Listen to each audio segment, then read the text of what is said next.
नमस्कार, आप देख रहे हैं मीडिया हलचल में हूं आपके साथ पूजा यादव। उत्तर प्रदेश में चुनाव है और चुनाव में ये मानकर चलिए कि युवा शक्ति का कितना जबरदस्त जोर होता है, इस बात का अंदाजा हर पार्टी को होता है।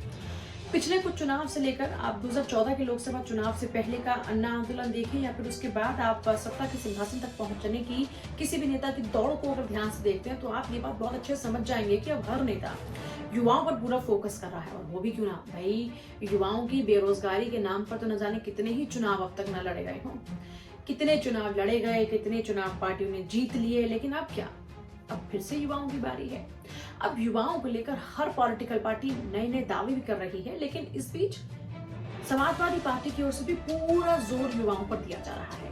आप पिछले कुछ दिनों में अगर संगठन को देखते हैं तो छात्र सभा में आप उठाकर देख लीजिए, आपको नजर आएगा कि किस तरीके से युवाओं को फुली प्रमोट किया जा रहा है। न सिर्फ छात्र सभाएं बल्कि जो और भी संगठन की अपनी और शाखाएं हैं वहां पर भी पूरा ज्यादा फोकस युवाओं पर किया जा रहा है। पिछले कुछ दिनों में जिस तरीके से पद दिए गए हैं युवाओं को, उसके बाद से तो यही नजर आ रहा है। अखिलेश यादव भी इस बात को बखूबी समझ चुके हैं कि अगर सत्ता के सिंहासन तक की दौड़ को पूरा करना है तो उसके लिए युवाओं का सहारा और साथ दोनों ही बहुत जरूरी है। तो ऐसे में युवाओं पर पूरा फोकस किया जा रहा है। ऐसे में आजमगढ़ जिले के जो जिला अध्यक्ष हैं पप्पू यादव, अब पप्पू यादव पर इस जिले में जीत के लिए दांव खेला जा रहा है। उनको छात्र सभा का राष्ट्रीय सचिव बना दिया गया।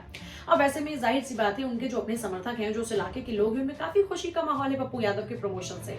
लेकिन पप्पू यादव हैं कौन? दरअसल पप्पू यादव लगातार छात्र राजनीति में खूब एक्टिव रहे, समाजवादी पार्टी के लिए काम भी कर रहे हैं। 2000 में अपनी मां को चुनाव लड़ाया पंचायत सदस्य का, मां हार गई, लेकिन हिम्मत नहीं हारे पप्पू यादव।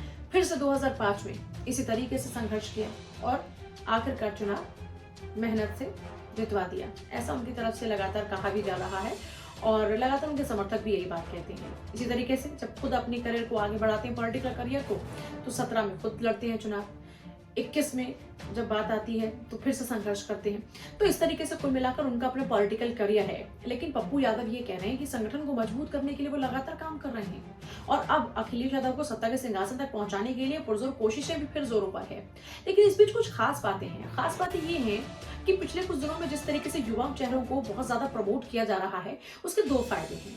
पहला फायदा ये है कि एक तरफ देखिए, युवाओं को राजनीति में सक्रियता मिलेगी तो युवाओं की समस्याओं का समाधान होगा, क्योंकि जो युवा समस्याओं से जूझ रहे हैं उन युवाओं की समस्याओं को समझेंगे और ये जो युवा नेता होंगे, जो युवा राजनेता होंगे, वो समझेंगे। दूसरी बात ये है कि उनके समाधान के लिए अपने नेताओं से दरख्वास्त करेंगे, उनसे मांग करेंगे। दूसरी बात यहाँ पर यह है कि पॉलिटिकल बेनिफिट लगातार लिया जा रहा है और आगे भी पॉलिटिकल बेनिफिट लिया जाएगा। लेकिन सबसे इंपॉर्टेंट चीज ये है कि आप पॉलिटिकल बेनिफिट लीजिए, लेकिन आपके बेनिफिट के साथ साथ जिनका आपने बेनिफिट लिया है उनको भी आप सपोर्ट करें।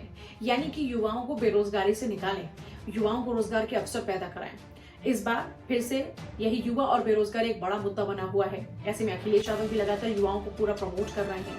जैसा मैंने जिक्र भी किया कि अगर संगठनात्मक तौर पर देखा जाए तो संगठनात्मक तौर पर युवाओं को अपने साथ लाने की जो जद्दोजहद है वो लगातार समाजवादी पार्टी में जारी है। उसमें एक और नाम जुड़ चुका है पप्पू यादव का। आजमगढ़ में पप्पू यादव समाजवादी पार्टी के लिए वोट भी इकट्ठा करते नजर आएंगे और संगठन को मजबूत करने का काम भी वो करते हुए नजर आएंगे।